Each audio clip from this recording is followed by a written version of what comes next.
The following program is sponsored by Yaba TV.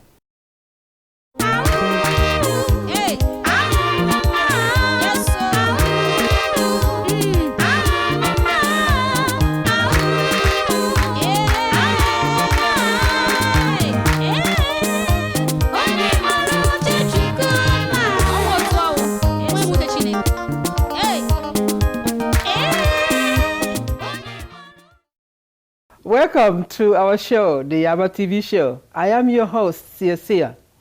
Today our topic is how to manage a business. We are going to talk to two individuals, business owners, who will give you an insight about this. My first guest is Ron Smothers. He has over 44 years of experience in business, owning 10 restaurants, Burger King, Denny's, and for 44 years, this guy has managed to operate all these 10 restaurants from coast to coast. He will give you his insight about managing a business. And then my next guest is Denise Boroff, who is the CEO of Nisi Business Solutions. We are going to find out from her what's our opinion of managing a business. So we have so much to offer you today. So tell all your friends, your neighbors, people you know about our lovely show, the Yaba TV show. We'll be back in a moment.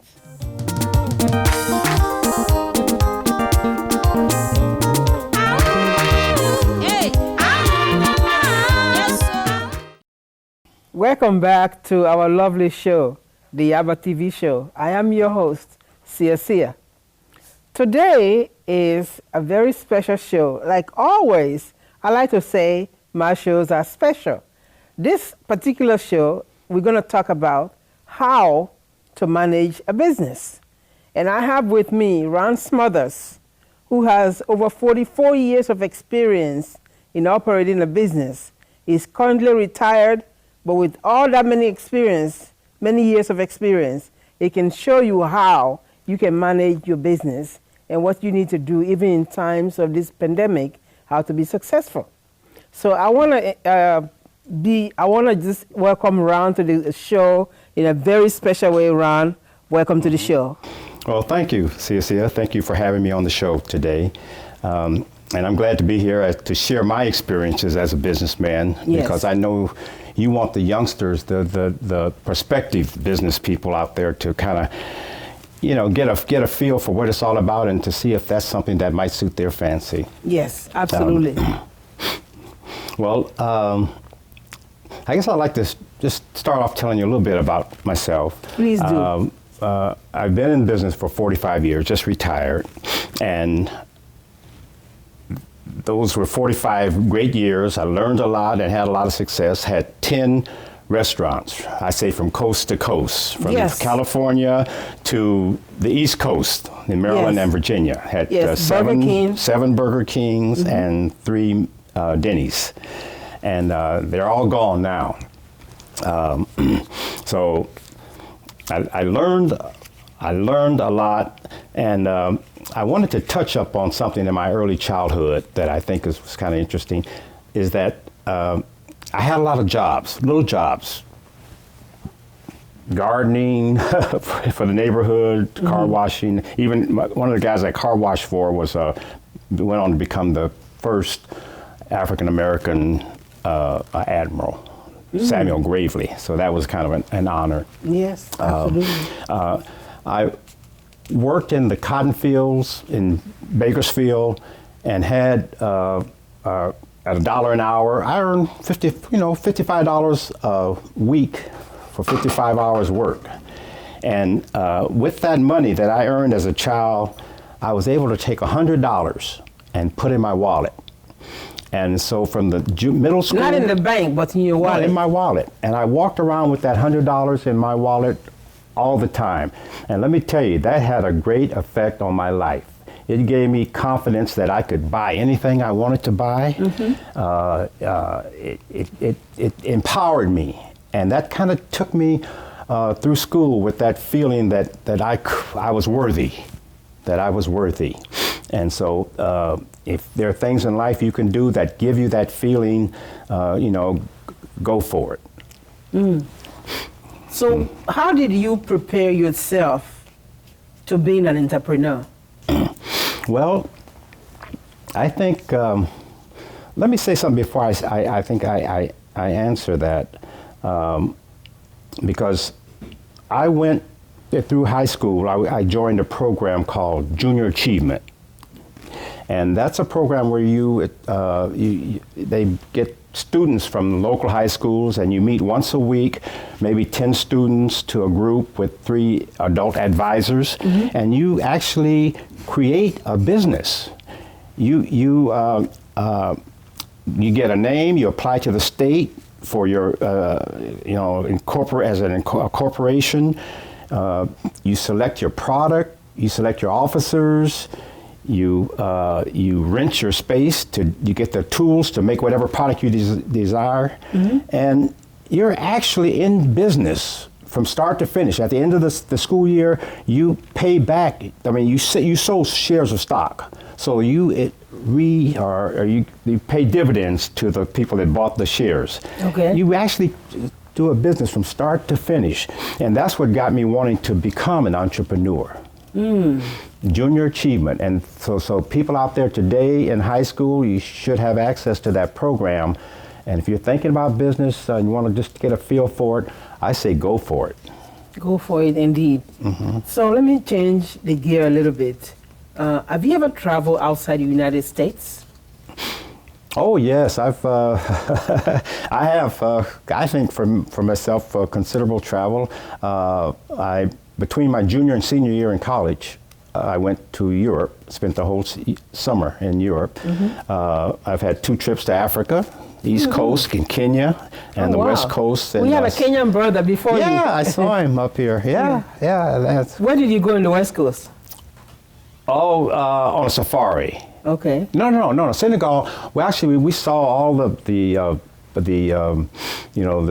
slave trade places, and we had a friend there, an artist, and we went and visited his home with his family, and we just had a great time there in Senegal. So what would you say to African Americans who have not made a move to step out of the United States to go to Africa for the first time? They are maybe worried about what's going to happen to them. They're concerned about what the mainstream media has said. Well, of course, I say go, because if you don't, you really won't know for yourself. Go and experience that, and you're going to see a country that's different from most of what you see here. But it's worth seeing, and I think you can you can see some progress, and I think you can anticipate a brighter future for the continent by making an in-person visit. So Ron, can you tell us, with your years of experience, why is it that so many businesses fail? And that's a great question, because we see a lot of that, especially restaurants. We see them open up one year and the next year they're closed. Now, the main reason that businesses fail, there are two big reasons. One is lack of capital. The other is that they don't know how to run the business. That's the other critical point. And so I know before I got into franchising, I actually hired on with Burger King as an employee and became a manager trainee and a district manager. I invested 2 years of my time before I even applied to become a franchisee. And I think that's the kind of dedication you need to vetting whatever it is you want to get into. Learn about it. Don't just jump into it. Put yourself in there, learn it, and help assure your success. It's a process. Yeah. So our audience that would like to get in touch with you, because there's so much that you can share with them, coach them, they can consult you. People who want to reach you for any reason, how can they reach you? Well, I would like to be reached. I retired almost going on 2 years now, and I would like to make myself a resource to the community. Okay. So if there's anyone out there that's looking to get into business, give me a call because I have some things to share that I'd be glad to do so. How can they reach you? Well, my website is one of the old ones called Big Fish 2, the number 2, Ron, R-O-N, Big Fish 2 Ron at AOL.com. Okay. That's the best way. Okay. We do want to thank you so much for taking the time out of your busy schedule.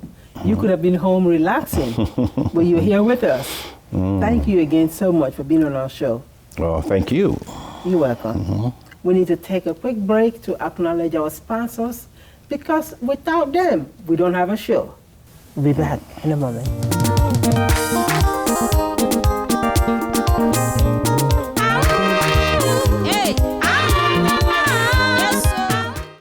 Welcome back to our lovely show.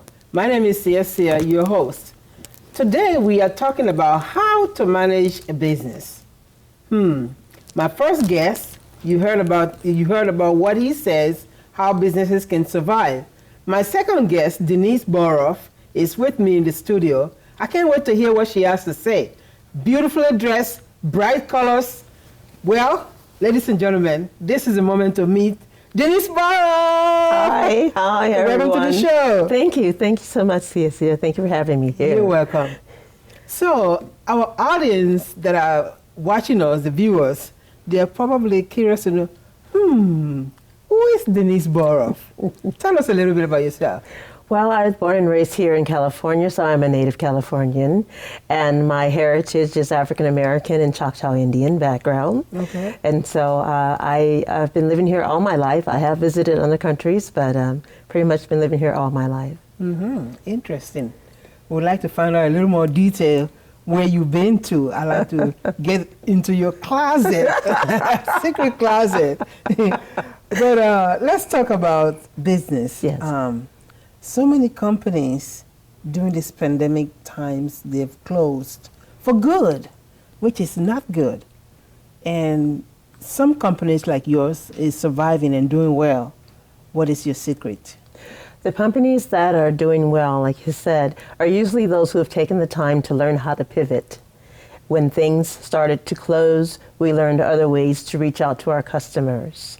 Those who have closed, many times it's because they were working on what's called a shoestring budget, and they were expecting things to pick up for the year 2020, and things didn't pick up, and they didn't have the funds set aside to keep the business going, and many thought it would be a short time, as we were once told, we should be through this by the summer, and here it is almost summer again, and we're pretty much we're still going around pretty in much circles. still going in circles. So that's pretty much what happens. The difference is learning how to pivot. If they were to take the time and learn how to pivot their business, get quiet and see what everyone else is doing, you reach out to the businesses, reach out to your customers in other ways, they would have been able to probably hang on a little better and be able to at least sustain some type of business. Even though they may have closed their doors as far as their location, they could have done something online or via Zoom or via email or via mail. There's other ways to sell what you have. You know, there is a commercial that we're running for your company on our show on KJLH. By the way, for those that don't know, we have a show on Stevie Wonder Station, KJLH 102.3 FM, every Sunday at 6 p.m. And Denise Boroff's company is one of our sponsors. And you do run a commercial saying, is business, is employees living, are employees leaving money on the table? Yes. Tell us about that. Well, what happens is if you are a business owner and you hire employees, there are tax incentives that are available to you as small as $2,400 to $9,600 per employee. And that's money that is now put back into your pocket to help you get started. If you're a business owner, you own a hotel or you own a restaurant, or maybe you have a location where people are renting from you, you're a commercial business where you have commercial companies renting from you, and they've kind of walked away and you're like, how am I going to take care of the expenses? There's opportunities to you through tax incentives called cost segregation and R&D study. And so what I do is I work with business owners and help them get those funds. It can take up to 60 days. The average is $240,000 and up, back to them of money that they didn't know they already had. So what should companies be doing to stay afloat? Right now, what you need to do is reach out to your customers and let them know you're still there. Social media is the cheapest way to do it right now. Everyone's on Instagram or Facebook, and then you're a business to business, you're on LinkedIn, and you let them know that they're there. And as they come in and you get new customers, take their email address so you keep them abreast of any sales or any offerings that you have. You want the customer to keep in touch with you. If we should, unfortunately, have to kind of close in and again where you're doing just from the curb, you keep in touch with those customers and they'll come back to you. They'll order online, they'll come back to you, and then when you open up again, you'll have those customers and then new ones as well. So with your busy schedule of work and all of that, how do you find time to rest, and what do you do for fun?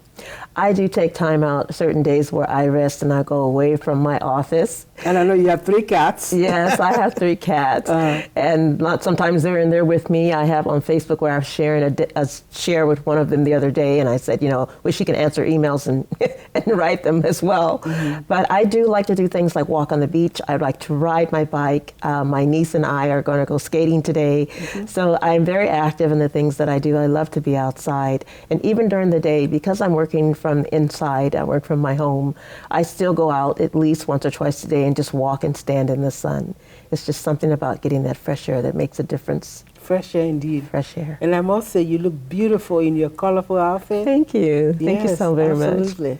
I want to thank you so much for taking the time to come to our show today Thank you. and sharing with us what business people should need to know, how to maintain a business, how to keep going, even when times are so tough. Yes. Again, thank you again You're for welcome. your time on our show. All right. Thank you so much. We'll be back in a moment. We need to take a quick break to acknowledge our sponsors, because without them, we don't have a show. We'll be back in a moment.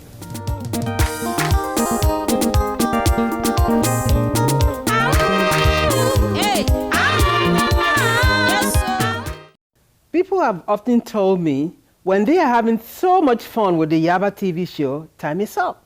Well, time is up again, but I hope you learned something from my 2 guests, Ron Smothers, who talked to you about how you can really manage your business, what to do to keep it afloat.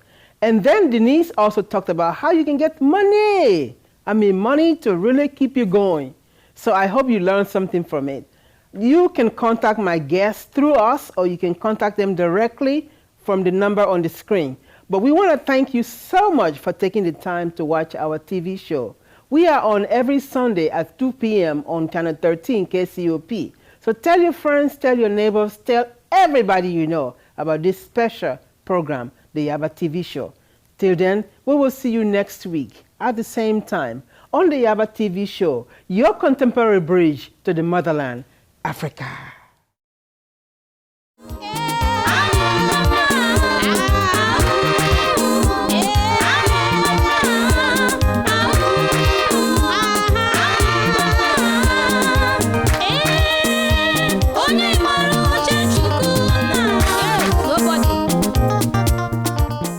The prior program was sponsored by Yaba TV.